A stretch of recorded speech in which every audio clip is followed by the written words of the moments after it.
Olá, sejam todos muito bem-vindos ao NovoCast. Eu sou o Júnior Mafra. Eu sou Sabrina Baes. E eu sou Werner Bezerra. E nós estamos aqui para contar histórias inspiradoras de pessoas comuns como eu e você, que chegaram e venceram na vida. E o que nós queremos mostrar aqui é que é possível, com mudança de garra, de determinação, ter sucesso e não só mudar a sua vida, como a vida de muitas pessoas. E uma particularidade do nosso NovoCast é conectar com pessoas que têm uma relação com o nosso estado, nosso querido estado do Mato Grosso do Sul. Sim, Mato Grosso do Sul, porque isso reforça a nossa identidade sul-mato-grossense. A gente não tem nada contra o Mato Grosso, inclusive reforça a identidade de Mato Grosso também. E hoje a gente vai conversar com uma pessoa que faz parte da história de Mato Grosso do Sul, né? Uma referência no empreendedorismo sul-mato-grossense. E eu vou falar para ela, nossa mestre de cerimônia, Sabrina, apresentar o nosso convidado. Gente, é uma alegria estar aqui mais um programa com vocês. Já aperta o like aí, começa a seguir a gente, tá? E a pessoa que está com a gente aqui hoje, certamente, como o Ogbra aí, já entrou na sua casa num sábado à tarde, num domingo de manhã, quando você precisava de alguma coisinha lá para sua cozinha, alguma coisa, enfim, de casa. E a gente já agradece desde já aqui. A gente está com o nosso convidado hoje, que é empresário, idealizador da Multicoisa e Multicasa, né? Certamente vocês já compraram alguma coisa lá. Ele foi e é motociclista, ciclista e atualmente ele é conselheiro fundador dessa empresa que possui mais de 200 lojas em 21 estados. Então, Lindolfo, Marte, é uma alegria ter você aqui com a gente, né? Quando ele chegou aqui, eu falei, a gente quer conectar com a sua frequência e com a sua energia. Então, a gente quer começar que você conte pra gente essa história toda da Multicoisas, da Multicasa, como que aconteceu todo esse processo, como você idealizou isso, como você chegou aqui aonde você chegou. Ok, Werner, Sabrina, Júnior e quem está nos ouvindo aí. Então, eu costumo dizer, para te aterrissar aqui, eu vou usar de uma tecnologia sutil que aprendi recentemente. Aliás, já usava ela, mas não com tanta potência. Que é a gente se conectar pela respiração, né? Então, vamos fazer 3 respirações para a gente aterrissar aqui. Pé no chão, pé no chão. Pé no chão. E é simples assim, né? A gente inspira contando até 5 e expira contando até 5. Então, 1,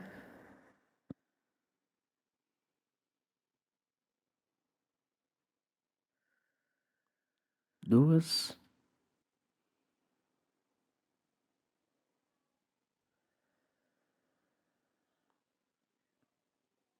3.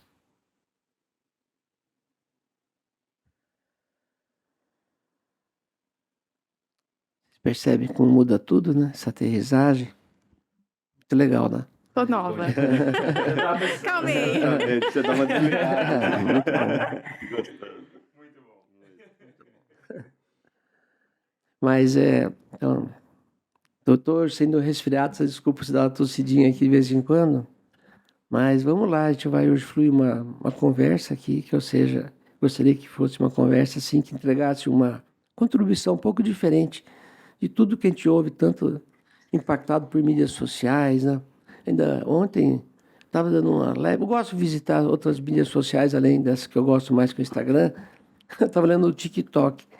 Gente, como o TikTok mudou, né? Como ele está ficando muito agressivo em termos de oferta, de conteúdo, né? E como isso vai influenciar nossas crianças, nosso futuro, nosso país, nosso mundo, né? Mas, enfim, as tecnologias estão aí, a gente tem que usar elas da melhor forma possível, né?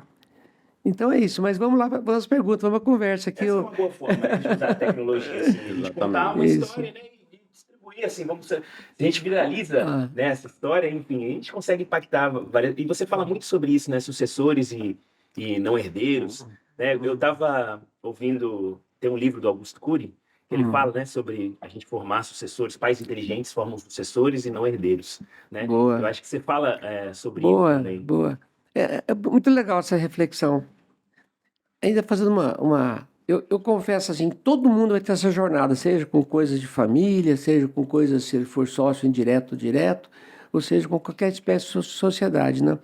Então, o primeiro papel que alguém vai ter, eu costumo pensar, vamos simbolizar uma pizza, né? Uma pizza, assim. Então, esses papéis, nessa pizza, vão ocupar partes mais relevante ou menos relevante conforme o estágio de cada situação de vida.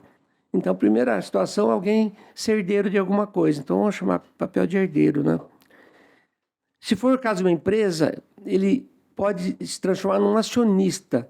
O acionista é quando ele assume o papel de ser uma pessoa que vai eventualmente dar conselho para uma empresa, uma pessoa jurídica. Então, ele se torna acionista. E o terceiro, que ele se torna sucessor, quer dizer, é um herdeiro, um fundador que trabalha no negócio como executivo, né? E independente desses 3 papéis que mudam, principalmente em empresas familiares e que eventualmente estão na segunda e terceira geração, eu acho que tem uma questão, primeiro, mais importante, que é a articulação social, né? Como a sociedade acontece, né? E nesse contexto da sociedade, uma das coisas mais importantes que tem, que os pequenos empreendedores pouco praticam, mesmo sendo uma sociedade singela, como uma família, como um casal, é a prestação de conta de um para o outro, ou para a sociedade em si, né? Então, eu tenho alguns hábitos que eu gostaria de compartilhar, assim, que eu tenho praticado na minha vida.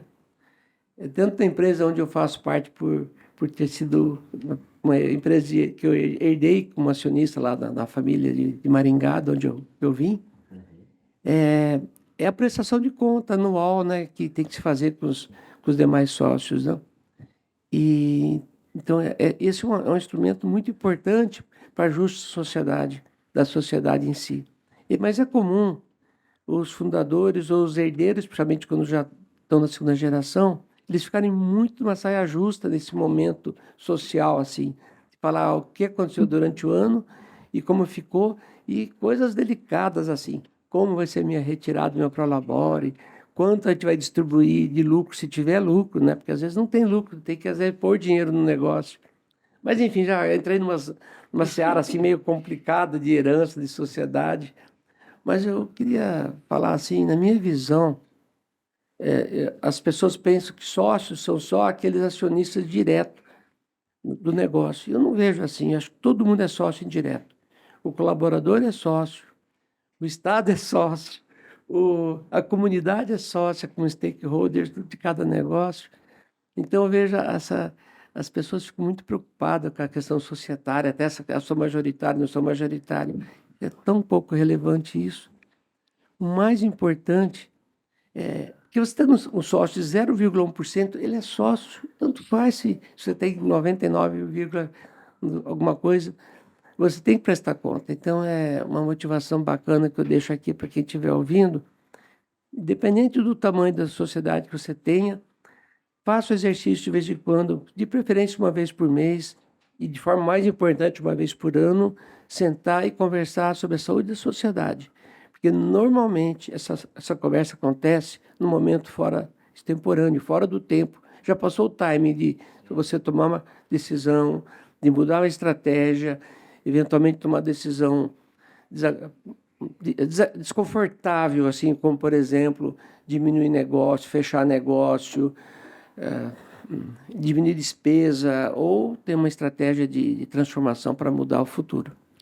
E olha, ele falou, rapidinho, só para pegar esse gancho, você falando aí, né, de prestação e de a gente se reunir, a gente começou a fazer um negócio lá em casa, né? Aí você falou 1%, 0,1%, o cara é sócio também. E aí meu filho tem 5 anos, a gente começou a fazer um negócio que chama reunião de família, né? E ele tem opinião também, entendeu? Tipo, e a opinião dele conta, entendeu? E assim, né? Eu não entendo nada de empresa, vamos dizer assim, não tenho, né, um negócio, enfim. Eu tô aqui para aprender, e aí você vai falando, eu vou anotando pra caramba, mas eu transferindo isso, né, pra coisa da família, acho que faz todo sentido, né? Eu posso falar uma coisa? Pode, claro. O que você falou, eu acho que é o principal ponto. Porque as pessoas pensam assim, normalmente, acordo de cotistas, as coisas mais complexas, que requerem, às vezes, um instrumento jurídico mais formal. Mas, assim, o grande problema das famílias em si é não se conversarem, né? Acho bacana você falar do seu filho. Então, eu criei agora há um tempo, faz uns 2, 3 anos, um exercício de fazer uma reunião de família mensal. Como eu tenho filha em Curitiba, à distância, a gente faz sempre online, porque facilita. Uns tempos meu filho estava na Alemanha, ele estava na Alemanha e a gente fazia ele fora do país. Então, essa reunião de família, principalmente se ela tiver atividade, aliás, independente de negócio, a família em si é muito importante ouvir, às vezes, os filhos independente de negócio. Mas se tiver negócio, então é triplamente mais importante essas conversas que elas normalmente não acontecem.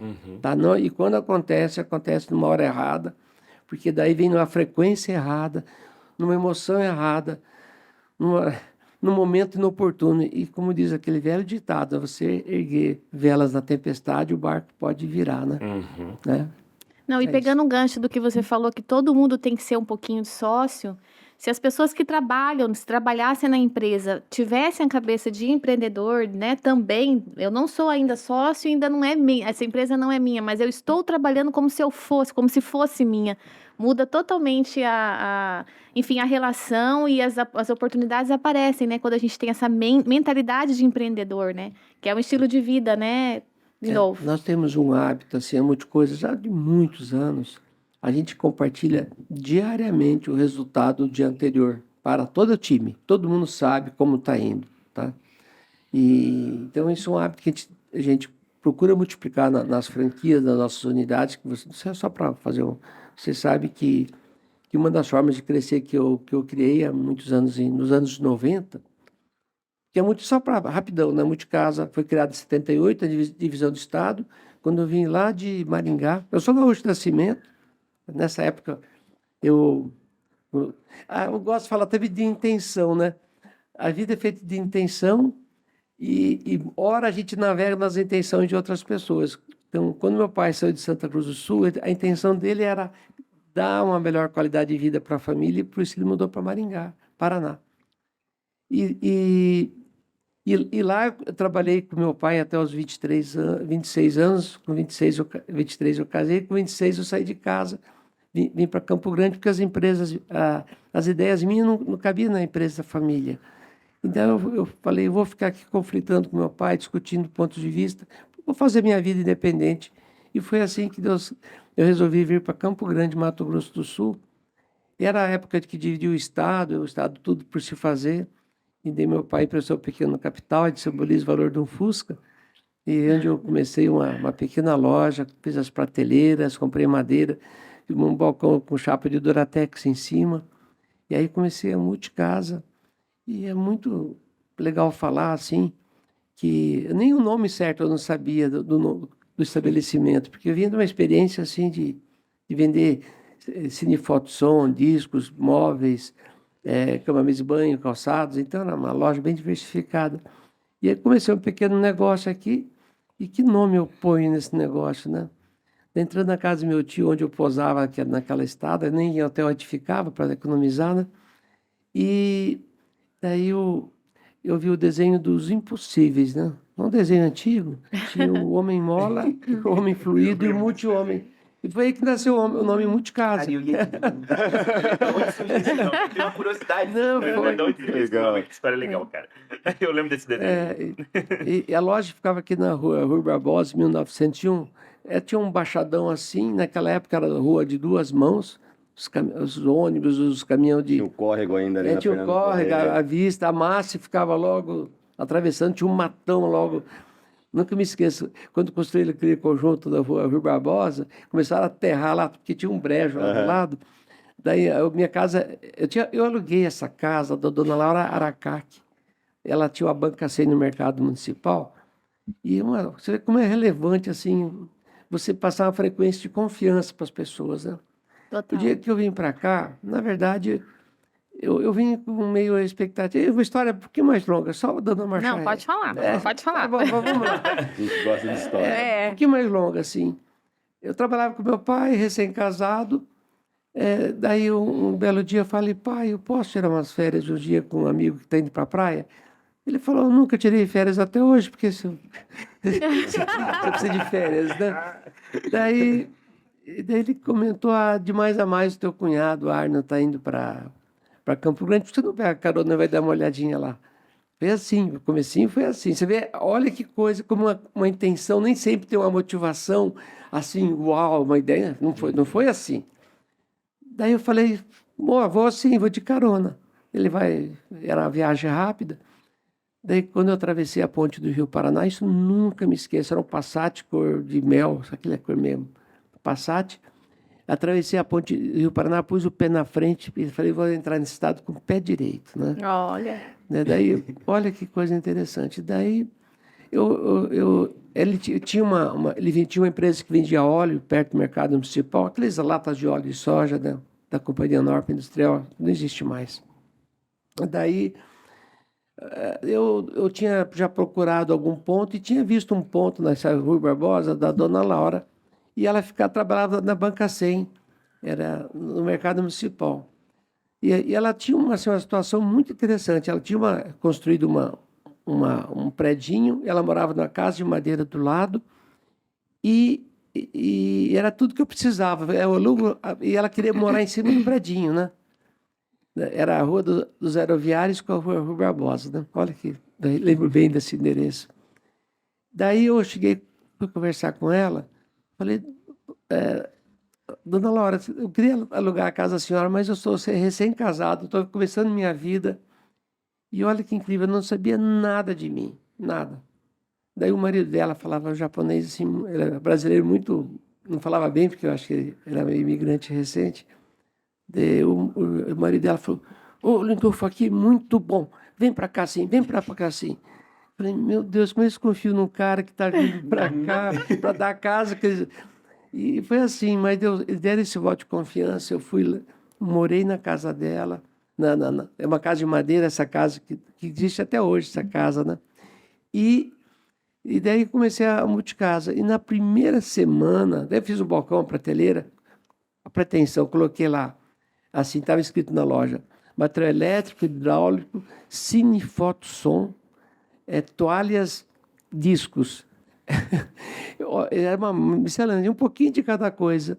Na primeira semana entrou um ladrão na loja. Nossa. E já levou a minha sessão de disco. Era a caixa de LP, aqueles long plays, né? Do tempo de vocês, isso, né? Ah, lógico que é. LP, né? Da minha Na minha também.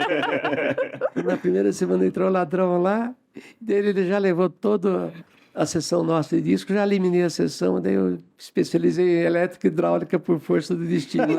Essa é uma pergunta que eu ia fazer. O que levou o senhor a entrar nesse segmento de elétrica, hidráulica? Então, eu entendia razoavelmente desse segmento pela empresa de família, mas foi principalmente, eu precisava dar foco, né? Não adianta você ter muita coisa e não entender de nada, foi dar foco. Assim também eu criei mais tarde a Multicoisas, quando eu vi que o cliente das pequenas coisas do dia a dia não era bem atendido, eu falei, vou fazer uma loja pensando nesse foco do reparo da casa depois de pronta. E foi muito legal essa criação da Multicoisas. Começou aqui na Fernando Correia da Costa, né, na frente aquele edifício que era a sede do governo no começo. E tudo isso acontecia no ambiente de 78, começo da divisão de Estado, tudo para se fazer. E logo depois eu fui um dos primeiros inquilinos do Jorge Abdul, né, que depois é uma pessoa que hoje prende para o Comper, né? Eu fui um dos primeiros inquilinos dele, que aluguei já mudando para 3 de Maio, que é a sede atual. E assim, só como referência, como a vida vai te levando. Daí eu fiquei aqui 1 ano, meu pai me chama de volta para Maringá novamente. O teu coração às vezes sai da cidade, mas não sai de todo, sabe? Meu coração estava em parte em Maringá ainda. Eu voltei na empresa da família e fiquei mais 1 ano lá. Aqueles problemas de relacionamento voltaram todos. Nesse meio tempo, minha filha, Natália, foi gerida de Maringá e nasceu aqui, né? E meu filho, segundo filho, Lindolfo Filho, ele nasceu em Maringá e com poucos dias veio para Campo Grande. Mas quando eu fiz a segunda volta para Campo Grande, olha o que aconteceu nesse inteirinho. Quando eu voltei para Maringá, a loja estava indo bem. Um dos motivos que deu do segundo conflito de família é que meu pai tinha um pouco de ciúme, que eu cuidava da loja aqui e não tanto da loja que eu estava atuando lá em Maringá. E foi assim que, quando eu resolvi falar, pai, eu vou cuidar então da loja, fica com a empresa da família aqui. Foi muito bom esse fato, porque meu irmão hoje ocupou o espaço dele lá. Mas quando eu voltei para cá, eu tinha trazido meu co-cunhado, Mário Guni, de Campo Jordão, e daí quando voltei e falei, Mário, essa loja agora, 2 famílias para uma loja não vai sustentar. Vamos abrir uma loja em Cuiabá? E daí, assim, foi Ele falou, Lindolfo, você confia? Você confia? Aí veio uma coisa empreendedora. Eu falei, Mário, eu confio, Mário, pode ir que eu garanto. Ele, não, confio não, você garante, não é confio não. Você garante? Eu falei, eu garanto, Mário, vamos nessa. Mas o Mário se submeteu lá também, morou até no fundo da loja um bom tempo, né? E hoje a loja de Cuiabá também, ela cresceu, hoje é da família. Começou com uma filial e hoje virou uma franquia da Multicasa em Cuiabá, né? Mas o que essa lição nos ensinou? Quando você cresce por filiais, você divide os recursos. Foi o que aconteceu. A gente abriu a filial lá, levou parte dos recursos, levou estoque, enfim, dividiu nossos recursos. E a gente passou muito apertado na época, financeiramente, né? Daí eu falei, no futuro, o que aconteceu dessa lição? Quando eu pensei em crescer muito coisas, a Elza, minha esposa, aliás, não falei dela quase, né? Não. Muito falha grave, hein? Falha grave. Não, mas está com tempo, está começando agora. Falha grave. A Elza, minha esposa, assim, pessoa muito relevante, né? Eu conheci ela pagando duplicata em banco lá na Norte do Paraná. Ela era funcionária do Banco do Estado do Paraná e eu passava lá. Inicialmente me tornei um confidente dela, ela falava do namorado dela, como é que as coisas. Legal. Vocês eram amigos. Eu não sei, eu acho que ela me paquerava já. Não, mas, enfim. Eu também paquerei meu marido. Mas ela contava do namorado que ela tinha na época, né? E daí eu tinha um outro amigo, Carlos Real, que trabalhava no Banco do Estado também. Daí ele foi nosso cupido. E ele falou, Elza, o Lindolfo vai correr lá em Rolândia todo final de semana, porque você não vai ver a corrida. Porque na época eu comecei a praticar o motociclismo. Não sei, essa é uma parte relevante da minha vida, tá? Uhum. Eu fui piloto de moto. Caraca. De moto de velocidade e motocross, né? Nosso amigo Olga, que eu digo. A gente fez até aventura no Pantanal junto. Que né? legal. Então, assim, mas o motociclismo me ensinou muita coisa. Assim, a primeira vez que eu entrei numa pista, teve um anúncio, amanhã vai ter corrida lá em Rolândia, de moto 50 cilindrada, moto pequena, mas a emoção era grande. Daí eu peguei a moto, nunca me esqueço, coloquei na Kombi, fui para Rolândia. E olha que coisa maluca. Eu não sabia para que lado era a corrida, se era horário ou anti-horário. A corrida não, a pista andava, né? Era treino ainda. E eu entrei pro lado contrário da pista. E daí passou outro cara e mostrou aquele dedo em riste para mim. Né? Mas assim... Fora o perigo, né? O querer nem sempre dá... Você começa na coisa certa, forma certa, né? Eu queria correr, mas o lugar era bom, numa pista fechada e tal. Mas eu comecei de forma errada, indo pro lado errado. Mas daí eu comecei eu tinha uma moto chamada Zundap, uma moto alemã, de 50 cilindradas, mas muito boa. E eu gostava muito, adorava correr, competir. E eu ganhei 2 campeonatos lá de moto. Olha só. E teve, assim, inclusive até a Folha de Londrina fazia cobertura fantástica, né? Toda segunda-feira saía, eu tenho um monte de jornal e prêmios sobre essa época. E a matéria assim de cabeçalho que eu achei mais bacana, um dia saiu assim, Lindolfo esteve impossível, caiu 2 vezes e ainda ganhou a corrida. Tá explicado o sucesso da Multicoisas, né? Exatamente, Tá explicado o sucesso da empresa dele. Porque... Mas assim, é uma coisa que estava tão focada, eu me lembro bem desses tombos, sabe? Você estava caindo, você estava deslizando, você estava pensando como você ia levantar, como você ia pegar a moto. E tá certo que você correr num kartódromo, em pista de menos velocidade, o dano é menor. Mas assim, eu me lembro que a dor do tombo eu senti só na semana seguinte, sabe? Porque tanta adrenalina. Na hora adrenalina total. Adrenalina, dopamina, tudo. E assim, uma coisa que eu aprendi, você nunca ganha corrida sozinho, né? Você tinha que ter um bom preparador, um bom mecânico. E agora faz algum... Um time, né? Um time. E a relação disso, então, com a tua empresa? Tem tudo a ver, né? Então, mas assim, a motivação de você, as pessoas trabalhar em torno de um propósito comum, né? Eu nunca me esqueço, o Zé da Maringá Lambreta, que era meu patrocinador mecânico, há anos atrás eu fui visitar ele novamente, ele estava, todos os recortes de jornal dele estavam na oficina dele ainda, como isso marcou todos nós, Legal. né?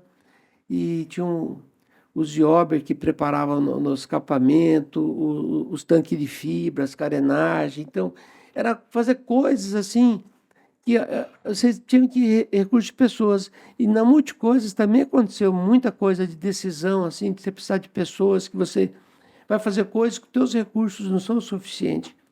Por exemplo, quando eu comprei, isso eu acho uma coisa bem legal. A Multicasa começou em 78.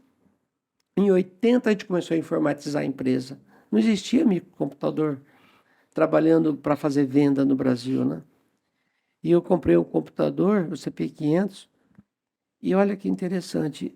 Eu sabia que o caminho era informática, mas não sabia que estava comprando, porque eu comprei o computador e eu brinco, quem comprou e que vendeu não sabia o que estava fazendo. Porque não funcionou nada. E eu fui lá, fiz um financiamento em dólar, e houve uma máxima do dólar depois, e a Elza, eu fui contra a vontade da Elza nessa compra. Ela falou, Lindolfo, não vamos fazer esse investimento, não tem sentido. Eu fui lá, comprei o tal do CP500, da empresa chamada Microtech aqui de Campo Grande, primeira empresa de computador que existiu aqui. E olha que interessante. Não funcionou. Eu ia falar isso. Geralmente não funciona. Né? Quando a gente vai... Não funcionou. Contrariou a esposa, dá errado. Porque precisava de um software, alguma Só coisa como na referência, máquina. assim, nós tinha na época cerca de 4.000 itens que a gente trabalhava e cabia 150 itens num disquete. Precisava ficar trocando disquete para você fazer manutenção de estoque. Então é impossível. Daí quando não funcionou, em vez de eu ficar... Isso é uma coisa que eu gostaria de deixar registrado, sabe? O mundo dos negócios hoje é um mundo muito de conflito, de direitos, sabe? Do meu, do teu, dos direitos. E às vezes as pessoas ficam correndo tanto atrás do direito, em vez de correr atrás da solução da questão. Então, em vez de eu ficar reclamando, você me vendeu, não funcionou, eu perguntei para a pessoa que me vendeu, quem que programa computador? Daí ele falou assim, tem uma pessoa lá em Cuiabá chamada Mauro Murilo Ferreira. Ele programa em Basic. Eu peguei o ônibus, amanheci na casa do Mauro Murilo, lá na frente, não era um Coab na época. Ele acordou às 10 da manhã, eu estava lá desde as 8, porque ele tinha programado à noite, como todo programador trabalha muito de noite. E daí, Mauro, vamos fazer um programa aqui. Daí ele vinha de ônibus inicialmente, depois ele ficou naquele Rio Hotel, eu ficava lá, morou um tempo lá, e com a família. E depois a gente varou noites e noites programando o computador e funcionou. Tanto é que funcionou que eu depois eu fundei a Multicomp, que existe até hoje, foi uma empresa que eu vendi. A gente, na época, se tornou vendedor. Vou falar umas marcas só como história aqui. Da Prológica, da Elebra, da Ecodata, da Rima. E são marcas que nem existe mais, a maioria, né? E naquela época existia uma coisa no Brasil que poucos jovens lembram, que chamava reserva de mercado. Olha que loucura. Houve um momento em que o Estado falou, a informática é uma coisa estratégica, ela tem que ser nossa, igual o petróleo é nosso, mais ou menos assim. Não sei se isso poucos jovens sabem dessa história, né? Mas ela já houve. Então você não podia comprar nada que não fosse brasileiro. Então, é mesmo? Tanto é que CP500, na verdade, era uma cópia de um computador americano chamado TRS-80, tá? De uma empresa americana. Isso foi muito antes de PC, de Microsoft, muito antes disso. Mas, enfim, daí o computador começou a funcionar, as coisas começaram a ser usadas assim, de forma prática. Tanto é que a primeira Multicoisas do ano de 84, ela já foi montada com computador no caixa, em vez da registradora. Tinha uma registradora e o computador emitindo nota. Legal. Isso foi uma coisa assim muito relevante, Era bem revolucionário para a época. muito isso, né? revolucionário, muito, muito, muito. A gente fez muitos amigos nessa época essa jornada. A gente chegou até, na época, montar uma indústria de eletrônica. Agora estou lembrando, a gente fabricou um equipamento chamado detetor de presença. Nossa.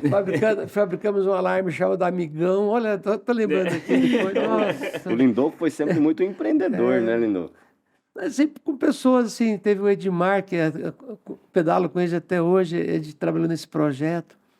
Teve diversas pessoas que... Então, tem projetos... hoje a Multicomp existe, ela é operada por um sobrinho do meu... um sobrinho, ela está aqui na Rua Barbosa, existe até hoje.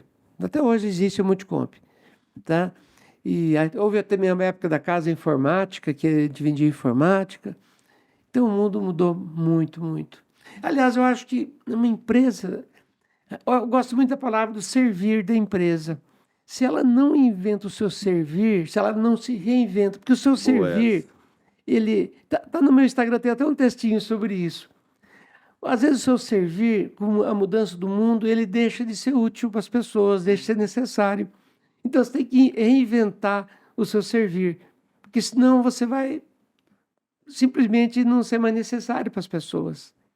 Essa palavra, nessas comunidades que eu tenho frequentado, aí o Flowers, essas comunidades novas, elas são muito falado sobre se servir, né?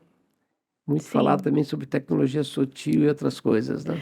Eu anotei 2 coisas aqui, né? Até para quem está assistindo a gente e sonha em empreender, de repente é CLT, é servidor público, né? Fala, mas como que eu começo? E você falou muito assim de resolver dores, né? Você, quando criou a Multicoisas, você verificou que as pessoas precisavam de um atendimento mais especializado, ali, de coisas mais simples, né? Então, para a gente empreender, acho que é isso, é você pensar qual problema o mundo tem, qual problema o meu vizinho ou a minha cidade possui, e como eu resolver esse problema, que é o servir. Seria uma dica para quem quer começar a empreender? Exatamente essa palavra muito usada nas comunidades startup, né? Que dor. Essa palavra é muito comum. Qual a motivação da dor?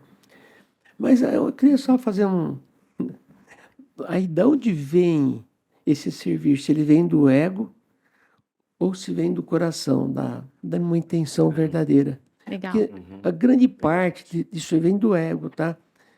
Tanto é assim que existe um exagero hoje, respeitando aí um monte de gente que usa esse artifício, eles ficam mostrando os carros de último tipo, ficam mostrando uma casa muito bacana, para criar um produto, seja digital, dizendo que aquilo justifica o servir dele, ou vai justificar um dia. E eu acho que o servir tem que ter uma visão quase que desprendida da área financeira, sabe? É bem do amor mesmo. O que eu vou fazer com amor, né?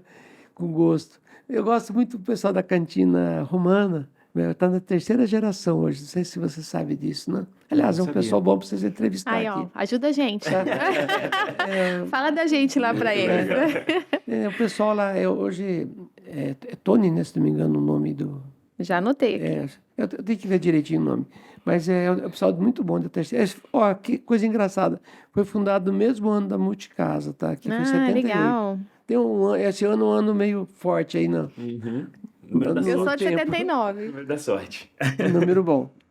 Mas, então, eu vou falando assim da inspiração de quem... E uma coisa assim, que as pessoas pensam muito em 2 situações, ou sou CLT ou sou o PJ. E eu não vejo uma separação. A pessoa pode empreender no que ela está... Quando eu vinha para cá, casualmente veio um carro da rota do Trop Choque da minha frente, aquele que é todo fantasiado, nosso vizinho lá onde a gente mora. Eu estava pensando, que profissão difícil, né? Dificilmente ele vai tratar coisas fáceis de resolver. Normalmente vai ser briga, conflito, solução. Eu estava me colocando no lugar daqueles policiais militares lá, né? Falei, será que é possível fazer isso com amor? Né? Assim, falei, como eu sou abençoado. Quando tudo dá errado, chega para eles, né? Quando tudo dá, mas mesmo nessa atividade deles, isso aconteceu agora de manhã vindo para cá. Falei, como será esse mundo, esse universo, até os treinamentos que eles fazem, é um treinamento para aprender a ser duro, né? Porque normalmente quando eles vão a tratar coisas difíceis, no mundo que eles frequentam, é um mundo que é um mundo muito bélico, né? É de arma, é um mundo de defesa, de ataque, né? Então eles têm que ser pessoas altamente antenadas com a defesa pessoal, né? Enfim, voltando aqui ao nosso servir amoroso, né? Eu acho que o servir amoroso cabe em qualquer área. E eu acho que todo mundo já foi atendido por um SAMU, alguma coisa assim, e a gente vê como aquele pessoal tem um servir importante para todos nós. Então, eu só fazendo assim, se todo mundo quer ser um unicórnio, o que vai ser esse mundo? Todo mundo lutando para ter só Ferraris andando por aí, só Lamborghinis. É um mundo bom para a gente? Então, essa é uma coisa que eu deixo no campo. E a campo é uma palavra que a gente fala muito, tá? Campo é uma coisa, assim, muito dessa tecnologia sutil, né? O que você coloca para resolver uma questão, né? Seja da empresa, seja numa relação. Então, só para ver se eu entendi, para ver se todo mundo entendeu. Se você quer começar a empreender, usa o seu coração. Não pensa em ganhar dinheiro, não pensa em... Começa por algo que está no seu coração. De onde brota essa intenção? Se é de uma expectativa de vir a ser, ou se ela vem do coração mesmo, de uma intenção profunda, de onde parte, né? E quanto mais for do seu interior, do seu... Então, aí eu falei daquele livro da teoria U, né, do Otto Scharmer, que o Murilo fala muito essa frase dele, a forma segue a consciência, né? A forma segue a consciência. É uma frase bem profunda, né? Tudo que você vai estar na tua jornada veio do fundo da sua consciência, né? E aí que eu entro no viés que eu gosto muito de falar de, não sei em que momento, da empresa consciente, que é uma coisa que chegou muito no meu campo. E eu só dando uma marcha ré da empresa consciente, nos idos de 90, eu falava muito da empresa holística, né? Porque eu li um livro chamado A Empresa Holística, de um autor chamado Reinaldo Mendes de Barros, um gaúcho. E eu me encontrei muito naquele propósito de organização, né? Algumas coisas diferentes de uma organização convencional, os tópicos, por exemplo. Em vez de você ter uma estratégia de médio e longo prazo, você agir em tempo real. Você muda o caminho conforme a necessidade. O pertencimento, em vez de ser via contrato, ser por pertencimento, assim, as relações, né? Não é as relações, em vez de ser contratuais, ser por pertencimento. Não é necessário o vínculo contratual formal. O pertencer é mais importante. Às vezes tem que ter um contrato formal, seja CLT, seja um contrato de trabalho, mas o pertencer é mais importante e relevante do que o que está assinado. Só para ter uma ideia, até hoje eu nunca precisei de recorrer a contrato de franquia. Eu resolvi todas as questões conversando. Apesar de ter um contrato formal que te respeita, todo mundo respeita. Mas eu nunca, até hoje, precisei arrancar um contrato da gaveta ou recorrer a um contrato para conversar sobre uma questão, né?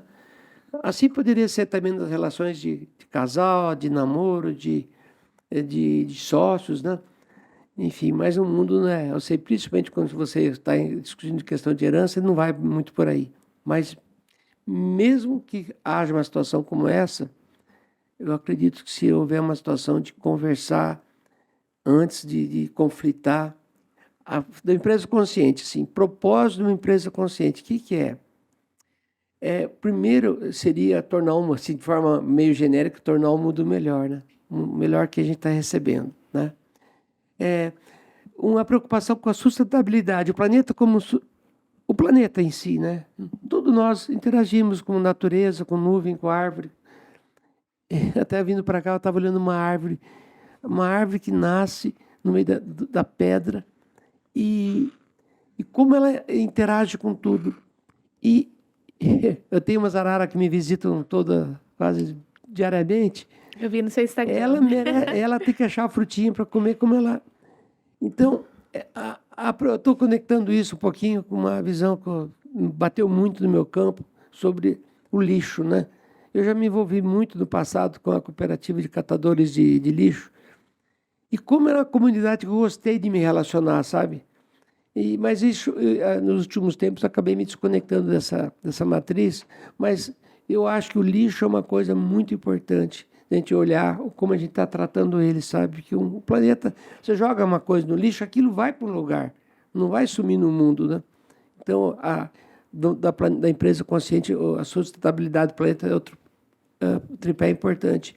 E outro tripé muito relevante é a questão de um mundo mais pacífico, né? Porque o mundo, eu sei que vocês não sei se são da área de direito, mas o mundo foi muito para esse viés do direito, né? Formado ele por instituições, por associações, por sindicatos, por, enfim, representatividade de N viés, né? E nunca mais se falou quase nas relações que vão além das questões das representatividades, sejam elas religiosas, políticas, de ideais, né? Aliás, viajando um pouco aqui, se falar assim, qual o meu papel do meu servir como pessoa, né? Eu diria, meu servir é conectar mundos diferentes, totalmente, às vezes, antagônicos, como direita e esquerda, as religiões, assim, os ideais, né? Assim, eu entendo que esse mundo dualista do bem e do mal, do feminino contra o masculino, das religiões, esse mundo foi marcado por uma forte referência de 11 de setembro, com todo respeito àquele acidente, aos mortos que aconteceu naquele... Mas 11 de setembro é uma referência para o mundo que impactou a todos, que o mundo não fez a leitura que foi aquele recado. Para mim, aquele recado de 11 de setembro é o fim da dualidade, sabe? Deveria ter o seu fim da dualidade. O fim da dualidade de forma geral, né? Principalmente do viés político, na direita e esquerda, né? Nossa, são dois viés que não vão chegar a lugar nenhum, né? São dois viés que vão levar ao conflito. Aquele acontecimento, a leitura que eu faço foi essa. Olha, veja a referência, que coisa mais simbólica, né? Duas torres que sobem paralelos e não se encontram. Não se encontram. O mundo, esse mundo do bem e do mal não se encontra. Cada um está na sua posição, da esquerda e da direita, mesma situação, não se encontra. E como a gente vai criar pontes? Então, se for falar assim, outra tecnologia que eu tenho estudado, vocês deveriam falar em Human Dynamics, né? Dinâmica humana, assim. É uma tecnologia também, está bem embrionária. E nessa dinâmica eles chamam de refletor. Lá tem gerador, refletor, tem uma outra. Uma Dynamics estuda assim, o dia que você nasceu, o local e a hora. Eu até nem sabia a hora que eu tinha nascido, né? Legal. Eu sei, eu nasci 7h30 da manhã. Sabe? Então, 7h30 da manhã. Tem um app lá, chama Human Dynamics. Mas lá vai entender um pouquinho do seu... Ele estuda um pouquinho a questão dos astros e tal, mas é uma ciência bastante nova. E daí, assim, nesse modelo de estudo, eu sou o que eles chamam de refletor. Aquela pessoa que não tem um centro muito próprio. Eu reflito aquilo que eu aprendo, né? Assim, segundo essas dinâmicas, tem 1% da humanidade, mais ou menos, que tem essa característica, né? E depois que eu estudei, eu falei, tem muito de mim. Porque quando eu estudei no Colégio Irmão Marista, eu me tornei irmão marista. Eu fui lá e estudei 1 ano no seminário de irmão marista. Quase fui um religioso. Olha só. Isso, estou falando coisa de 9 anos de idade, 10 anos. Não, acho que quando você sai do primário para o ginásio, acho que é uns 10, 12 anos, né? Dessa idade. Eu estudei 1 ano em Londrina no Colégio Marista.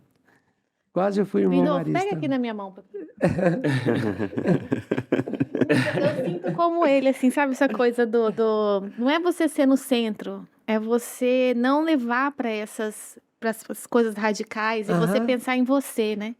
O que eu posso fazer, né? Assumir a minha autorresponsabilidade, né? O que eu posso fazer diferentemente, independente de governo, independente de bem e mal. Aham. Eu me conectei total com o que você falou. Eu acho que se a gente levar isso para o mundo, Sim. é a solução. E o interessante é que a gente está vendo que ele está sempre buscando novas tecnologias, né? Uhum. Coisas que muita gente hoje já não quer mais nem saber, Sim. né? Um bem-sucedido com uma estrutura incrível e hoje buscando coisas que estão começando agora, né, Lindo? Júnior, bem colocado. Eu queria até colocar para quem tem beiradinha meus 70 anos agora, né? Que Olha só, em gente. breve vai Que acontecer. legal. Mas assim, né? Principalmente o pessoal mais antigo, eles, por exemplo, têm resistência à rede social, né? Muito. Por exemplo, ou mesmo digital, né? É uma coisa, eu acho uma coisa tão fantástica a rede social, é que eu brinco, é um álbum que você compartilha. Porque antes você tirava fotografia, o álbum ficava lá velho, grudava, sumia as fotos e você não compartilhava com ninguém. A rede social permite esse compartilhamento. Tá certo que é do gosto de cada um, é da privacidade de cada um, até no limite que ele quer levar. Mas é uma forma de linguagem, igual tem a linguagem escrita, que é outra tecnologia sutil e importante, você escrever. Uhum. Escrever é muito mais potente que digitalizar, tá? Concordo. Isso é tecnologia sutil importante. Então, assim, é uma linguagem, a rede social bem usada é uma forma de comunicação, de interação, de passar conhecimento. Agora tem que ser dosado, né? Porque ela realmente abduz, né? Porque Exatamente. ela descobre que você gosta, vai te mostrando aquilo, você descuidando, você fica um tempão lá, além do ideal, né? Demais. Teve uma coisa que eu anotei aqui, né, enquanto você ia falando, você falou sobre a frequência, e você falou assim, como é importante a gente passar uma frequência de confiança. E aí, eu, assim, um pouco que a gente conversou, eu percebo que você é um cara bem confiante, né? Enfim, ó, se for pensar no motocross, nunca teria coragem. Motocross, quando você falou pro seu parceiro lá de Cuiabá, falou assim, você garante? Falou, pô, eu garanto. Né? A moça da casa, né? Da casa que você Ah, precisou que foi alugar, você precisou passar um pouco dessa bem frequência lembrado. de confiança. Você sabia, bem lembrado da época da casa. Quando eu fui sair de casa, meu pai falou, ele falou, vai pro mundo e vê como o mundo é difícil. Meu pai falou, você quer ir pro mundo? Eu não vou te avalizar, não, você se vira.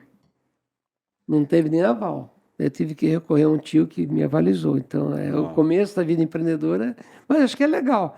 Eu acho que o pai tirar o guarda-chuva do filho faz parte de jogar ele pro mundo, né? E era nesse ponto aí que eu queria ir. Eu queria ir um pouquinho na tua infância para saber, né? Porque eu percebo assim, que você tem uma sensibilidade muito aguçada, né? Acho que as palavras que você usa, a tecnologia sutil, o campo, né?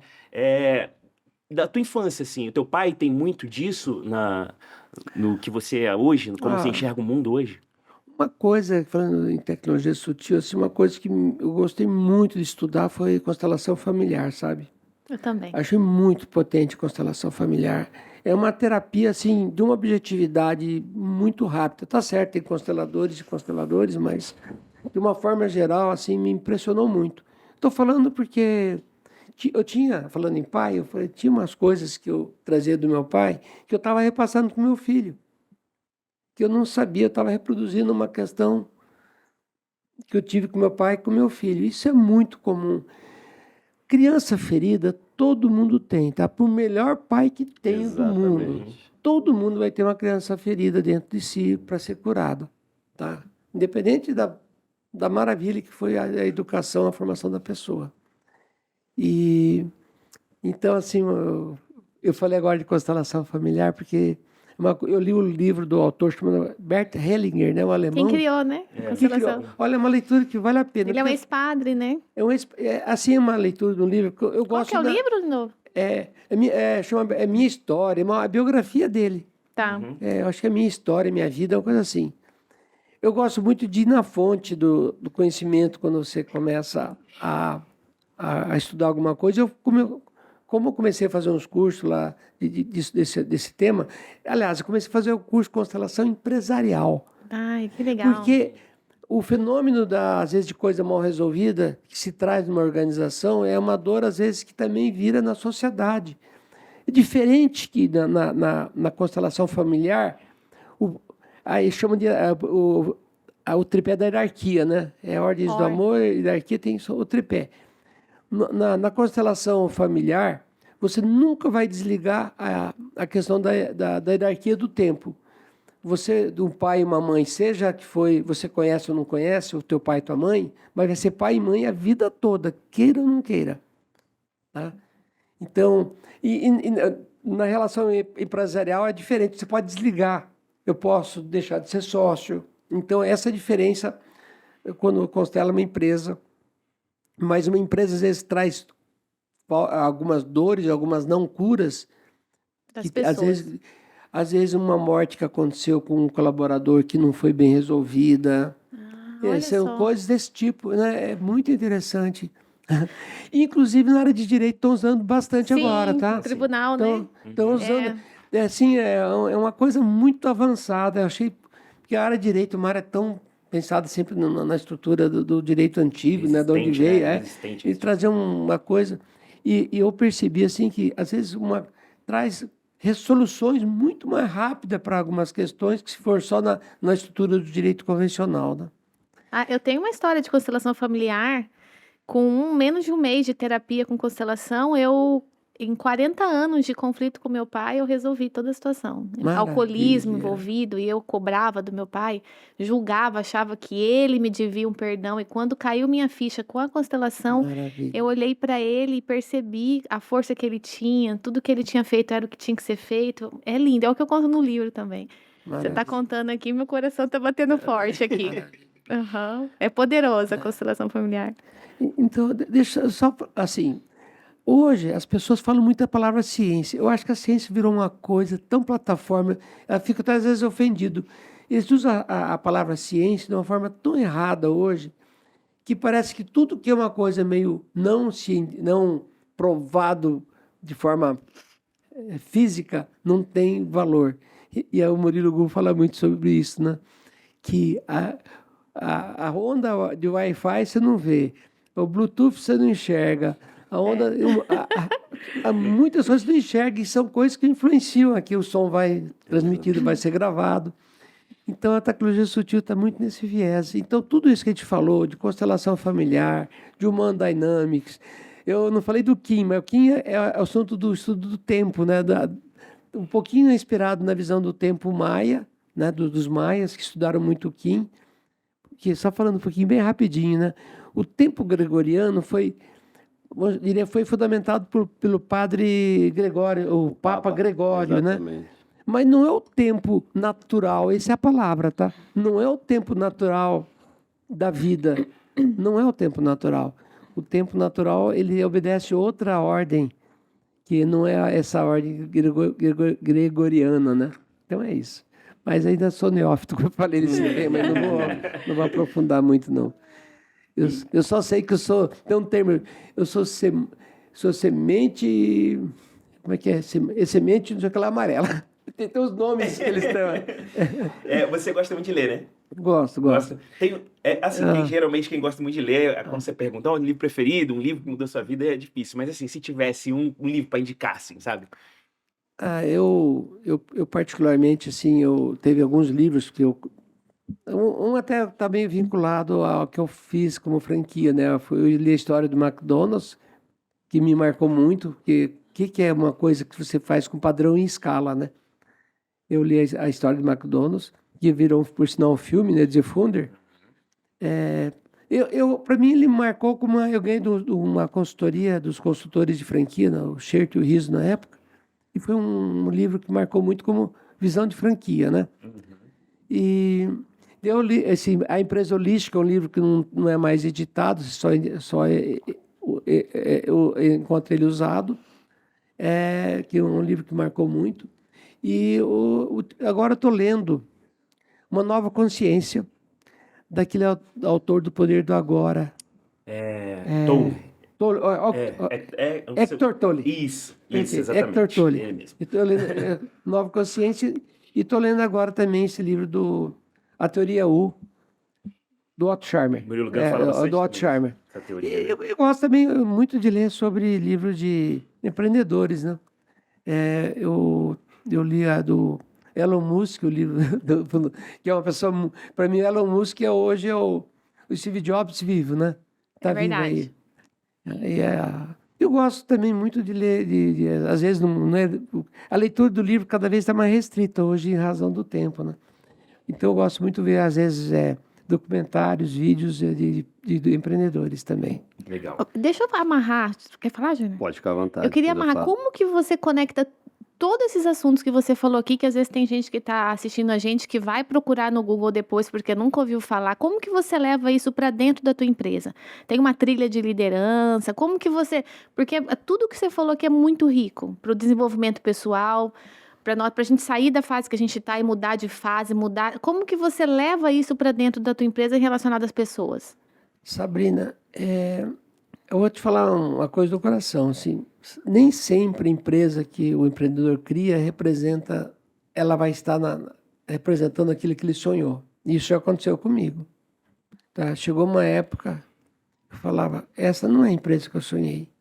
O que está acontecendo aqui não é que eu sonhei, né? A forma que alguma pessoa se comportava, o ambiente, a energia do ar, né? E isso aconteceu principalmente quando foi influenciado por forças externas, tipo assim, você está vencido, você já não serve mais. Principalmente empresas de capital aberto, enfim, empresas que têm muitas opiniões, sempre acham que vai ter um salvador da pátria que vai resolver melhor do que o cara que está lá. É muito comum acontecer isso. E por vezes também eu fui visto assim. Lindolfo tem cara que vai entregar mais do que ele, então vamos mudar. E eu atendi esse chamado. Eu trouxe gente de fora para me substituir. E hoje até vale a pena fechar com isso, mas está se aproximando do final, né? Não, fica à vontade. Tá beleza? Não, tá beleza. Pode. Quanto tempo tem mais ou menos ainda? Tem mais uns minutinhos. Tá bom. Então, só para alinhavar, por exemplo, hoje eu percebi que trazer gente de fora da organização para gerir, para cuidar dela, não é legal. Então, hoje, eu tenho um sistema de gestão muito diferente. Eu não tenho um CEO que está lá. Eu tenho um grupo gestor de 3 pessoas, com 3 personalidades, com 3 perfis, Olha que só. que cuidam da empresa. E, por sinal, daqui a pouquinho eu vou ter uma conversa com eles de alinhamento. Sempre de vez em quando a gente conversa para a gente se alinhar, mas eles cuidam da gestão do dia a dia. Então, são 3 perfis completamente diferentes. Um mais voltado à operação, outro mais voltado à tecnologia, outro mais voltado a finanças. Então,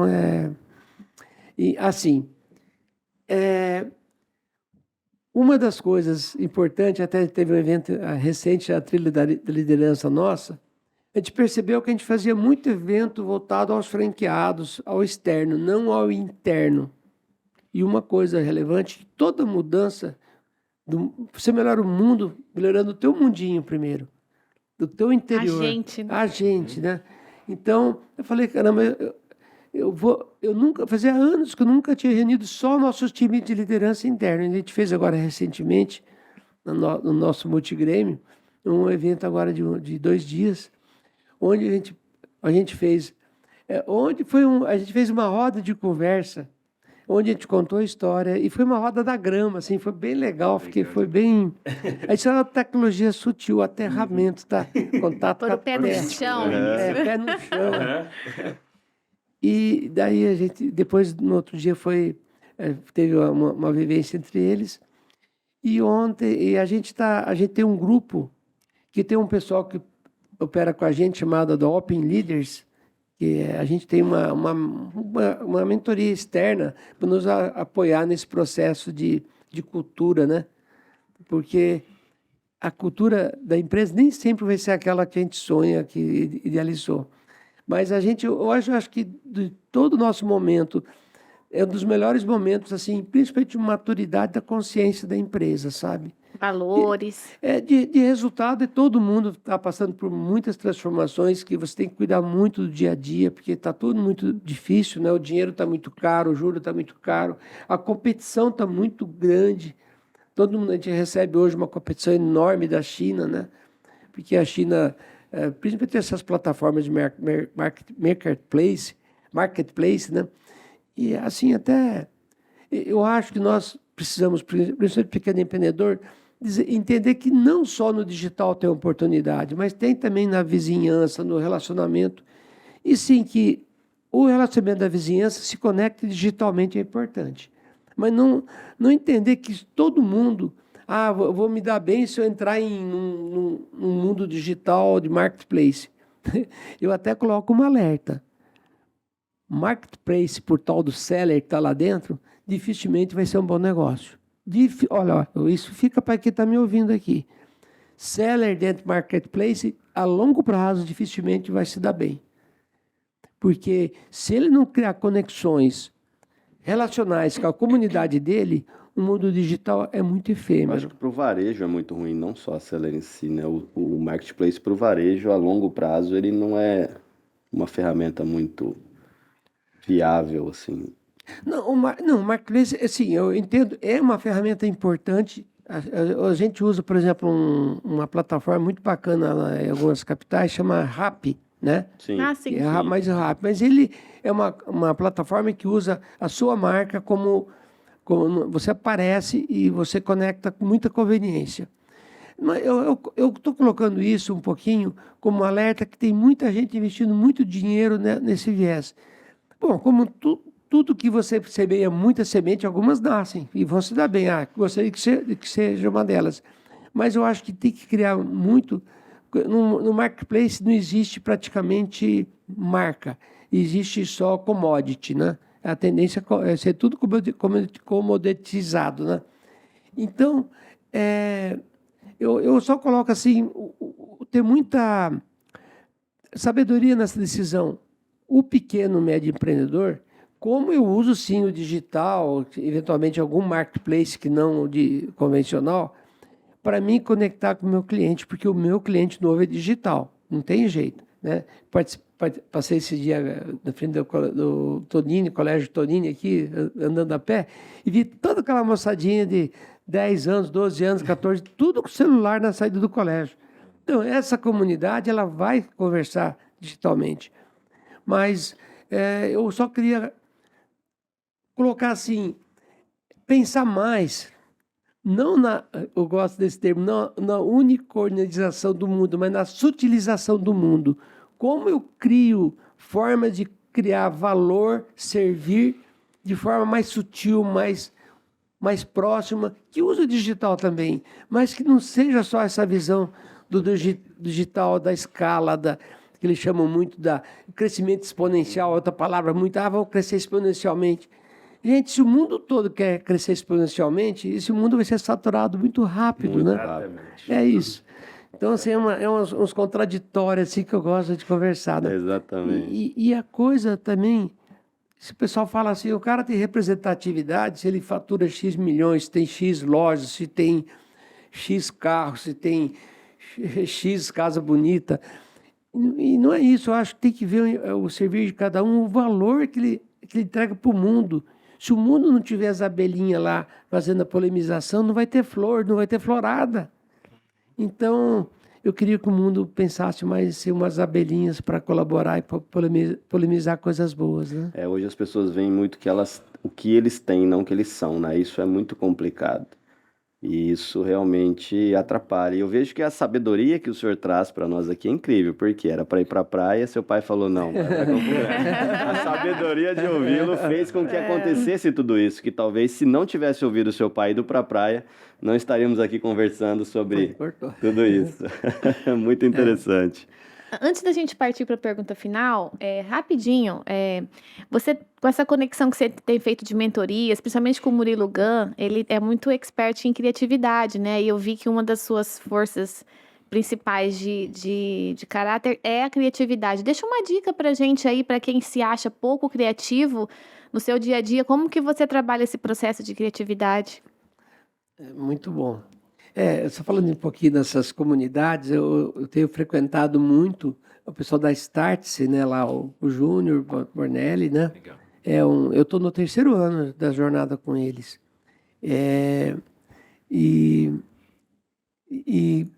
Assim, essa comunidade do Murilo Gun, o que me conectou muito foi as referências que ele falava, os livros que ele lia, Eu li muito Krishnamurti também, que é outro pensador indiano muito fora da caixa, né? E falei, pô, o cara que lê esses caras é um cara que tem identidade. E como ele falava também, né? Porque ele mesmo falava que o próximo... O que eu penso também, que o crescimento é bom, mas a evolução é melhor, né? Crescer é bom, mas evoluir é mais importante, né? Criatividade. Assim, como é que eu... É uma coisa que... Eu acho que eu vou te dar uma... dar espaço para você, assim. Silenciar. Quem tem chance... Um dos grandes exercícios, eu não posso dar spoiler do ponto cego, senão vai ter vontade. Mas eu não vou falar, desculpe, não vou falar bem como é que foi, mas eu vou falar um pouquinho.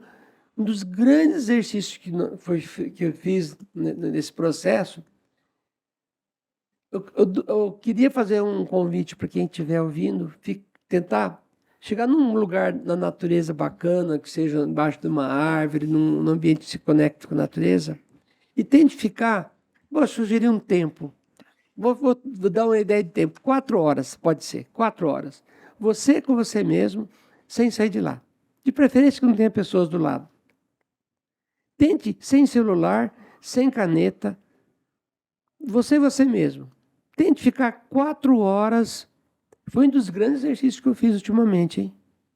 Acho que foi mais de 4 horas, mas ficar comigo sozinho, sem nada, com seus pensamentos, é um exercício muito instigante. Quem sabe tem chance de virar algo importante nesse Dica incrível, já vou pôr em prática isso. Simples. Tão simples assim, tá? Legal. Ninguém fica mais consigo mesmo. Ninguém, é difícil. É uma realidade. Nessa conexão você vai perceber que você vai perceber muita coisa ao seu entorno, assim. Ai, Obrigado obrigada. demais. A gente, eu tô aquele sentimento, né, do jogo. Você fala, tá indo pro final, enfim. Muito bom. Cara, acho um papo muito. Eu saio daqui extremamente reflexivo, assim, porque as coisas que você trouxe pra gente, sabe? Sabe quando dá aquela azul? Sim. Não, eu quero me conectar. conectar. Gente, vou precisar sentar 4 horas ou mais, né, na natureza para poder processar tudo isso aqui. Exatamente. A gente sempre deixa uma pergunta no final, né? Assim, se você tivesse que deixar uma mensagem que apareceria em todos os celulares e impactasse milhares de pessoas. A gente costuma dizer assim, se Deus falasse para mim, você vai ensinar uma coisa só pro Samuel, pro seu filho. Você só pode ensinar uma coisa. Que coisa que seria? Enfim, se você tivesse que deixar uma mensagem que apareceria em todos os celulares, todas as TVs, todo mundo ia ter que ver essa mensagem do Lindolfo. Qual seria essa mensagem? Sei que essa é difícil, né? Presta atenção. Vamos lá, vai. Eu comecei a estudar, assim, comecei a fazer o estudo do capitalismo consciente. Eu gostei muito, né? Tem livros que eu li sobre isso, né? Que foram excelentes. O capitalismo consciente edita livros, né? Mas eu pensei, caramba, esse capitalismo não é um paradoxo? Capitalismo consciente, né? Como é que é isso? São paradoxos que complementam, mas é um movimento bacana. Mas eu comecei a pensar na hipótese de mandar mensagem para o mundo sobre o empreender consciente. Tá? Sobre o empreender consciente. Essa, assim, sem envolver... Toda a questão vai ter capital envolvida, mas que o empreender consciente fosse uma reflexão das companhias, das empresas, das famílias, do mundo. Como a gente pode mirar essa nossa jornada de comunidade, de sociedade, para um empreender consciente, que torne o mundo mais pacífico, com menos conflitos de lados e partes, com mais preocupação com sustentabilidade futuro, com mais saúde para o planeta, para as famílias, para as pessoas, com mais ajuste com as novas tecnologias, com uma frequência mais... Como ela ajuda a gente a ser melhor e não nos desconecta do próximo, né? Não nos desconecta, porque a tecnologia, quando começa a nos afastar do próximo, ela não é boa também. E dentro dessa visão, pense muito. O empreender consciente, ele começa da manhã, quando você acorda, antes de abrir o olho, antes de sair da cama. Como eu vou começar o dia? A quem agradeço? Que gratidão que eu emito para esse momento que eu estou sentindo aqui. E que gratidão eu mando aqui para o Werner, para a Sabrina, para o Júnior, para o Og, para todo mundo que está aqui nessa sala. Como a gente manda essa frequência para começar o dia. E que se a gente tiver uma dor para resolver, que a gente acolha essa dor também, porque a vida é assim. Existe a felicidade, porque tem momentos de dor junto, misturado. Então, que a dor também faz parte da jornada da felicidade, e acolher esse momento faz parte da vida. Então, é essa mensagem amorosa que eu deixo sobre como a gente podia ter um empreender mais consciente, um Estado mais consciente, uma humanidade mais consciente, e só é possível com a expansão da consciência isso. Ai, gente, dá a mão aqui todo mundo. Oh, coisa boa! A gente fala, um cumprimento que eu aprendi lá na comunidade, chama arro.